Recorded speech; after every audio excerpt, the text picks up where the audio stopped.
beliau ditanya mengenai kok sholat itu banyak pikirannya gitu.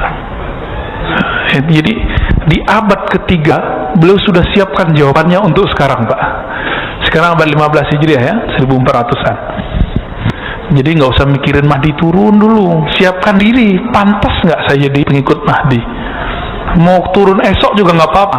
Masalahnya pantas tuh nggak? Ya, coba lihat. Laisa yakhturul qawnu bibali, wa kaifa yakhturul qawnu bibali man afal muqawwin. Beliau mengatakan, aku tidak pernah kepikiran makhluk bahkan di luar sholat. Bahkan di luar sholat. Kalau kita jangankan di luar sholat, dalam sholat pun lengkap. Habis ini, sehingga khatam, ya, bukan khatam Quran, Pak. Khatam ingatnya macam-macam. Sampai kemudian ada ejek-ejekan kiai ya, ketemu kunci itu kan karena itu sebenarnya kiainya itu sendiri yang ketemu kuncinya dalam sholat. Kalau bahasa sahabat kita senior kita sebenarnya, Ustadz Abu Sangkan apa kata dia? Yang bilang khusyuk mustahil berhenti jadi kiai. Horor juga dia. Tapi itu benar, Pak. Kalimat itu benar. Yang bilang mustahil atau susah khusyuk berhenti jadi kiai, berhenti jadi ulama. Kenapa? Karena itu sudah kiamat. Dalam hadis Imam Tirmidzi dengan riwayat yang hasan dikatakan Abdullah bin Amr bin Al-As berkata, "Awwalu ma yuqbad qabla yaumil qiyamah al-khusyu'." Yang terakhir yang pertama kali dicabut di akhir zaman adalah khusyuk. Maka orang-orang khusyuk inilah nanti yang jadi tentara-tentara Mahdi. Jadi yang bukan suka hoax, bukan suka nerka tahun, nggak usah. Kita nggak usah nerka tahun, Pak. Terka aja kolbunya masih mikirin apa kata beliau. Ini jadi kaidah. Kaifa yaqturul qaun fi bali man arafa al-muqawwin. Bagaimana mungkin, apakah pantas terlintas alam semesta dalam pikiran orang yang mengaku kenal pencipta alam semesta? Udah kenal sama seorang gadis yang cantik yang bikin kita jatuh cinta, masa amat yang gak cantik-cantik masih ingat gitu? Kita udah kenal nih, level cantiknya 10, yang ini 5, kita pilih 5. Itu orang bodoh atau orang cerdas, Pak? Allah itu menyebut dirinya Jamil, menyebut dirinya Dzul Jalali wal Ikram. Artinya semua keindahan ada padanya. Kalau orang sudah mengenal yang maha indah itu, mungkinkah dia memikirkan indah-indah di bawahnya? Nggak mungkin lagi. Ini jadi kaidah. Maka salah satu kaidah arif billah yang disebut orang mengenal Allah, dia dalam zikir-zikirnya tidak terlintas makhluk. Jadi Bapak cek saja, saya sudah pantas belum jadi wali Allah? Kalau sholat masih banyak kiraan makhluk?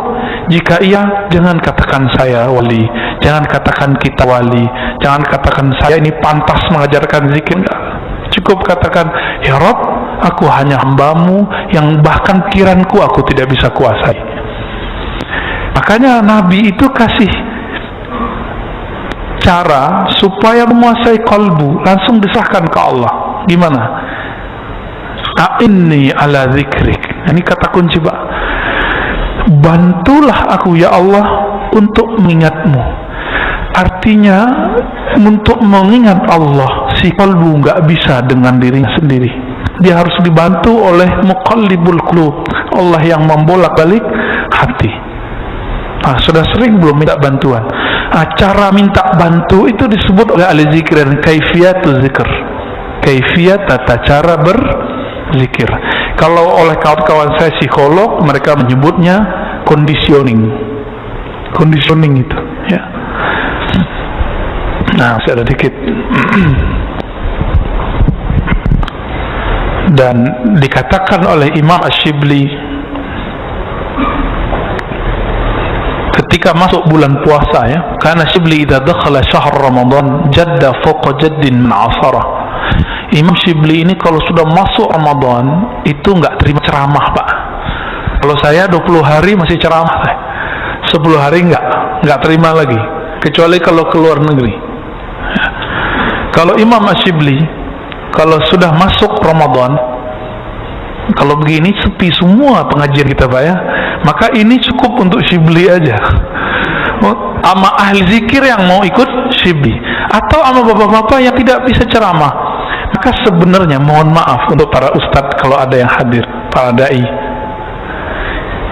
Kebanyakan dai di bulan Ramadan ketinggalan ama jemaah. Gimana tidak? Ngajak iktikaf, dianya kemana-mana. Ngisi kajian iktikaf, tapi dia nggak iktikaf. Jamaahnya dapat Lailatul Qadar, dia lagi nyetir di jalan. Jamaahnya lagi memutar tasbihnya mengingat Allah di Lailatul Qadar, dia masih cari grab biar pergi ke masjid tempat iktikaf. Pindah grab.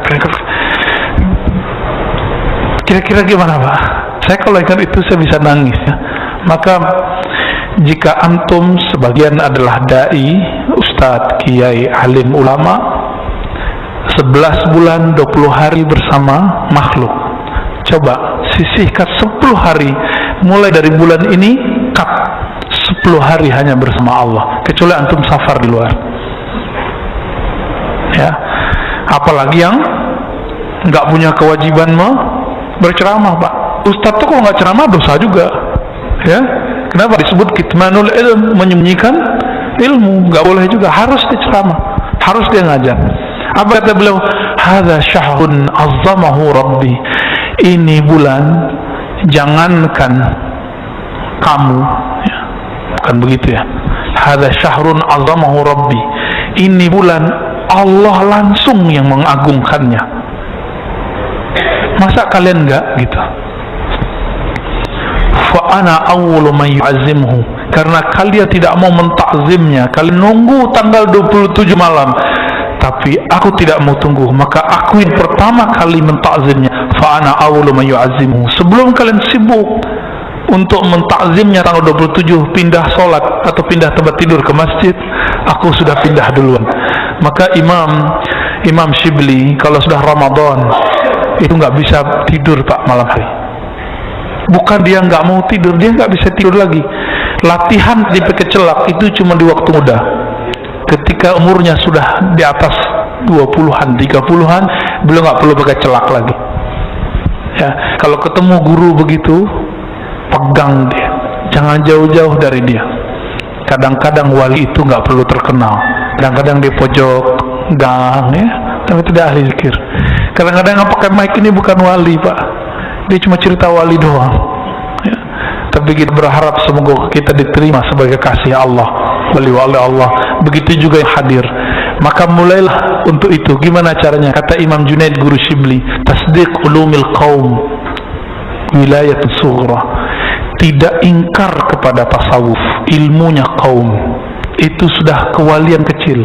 Karena itulah warisan rohani kewalian yang sahabat-sahabat wariskan ke tabi'in. Sahabat menerimanya dari Rasulullah sallallahu alaihi wasallam. Ini nanti kalau dengar ahli zikir, ahli tarekat, ahli sufi, pakai adab. Katakan, ya Allah kami cinta mereka, tapi kami belum sanggup ikut mereka. Gak apa-apa ya. Kalau antum bilang sesat, coba lihat Buya Hamka punya buku Tasawuf Modern, sesat dong. Ayah Buya Hamka mursyid, kakek Buya Hamka mursyid. Guru dari kakek Buya Hamka di Mekah namanya Syekh Ahmad Zani Dahlan, mursyid tarekat Alawiyah Syaziliyah.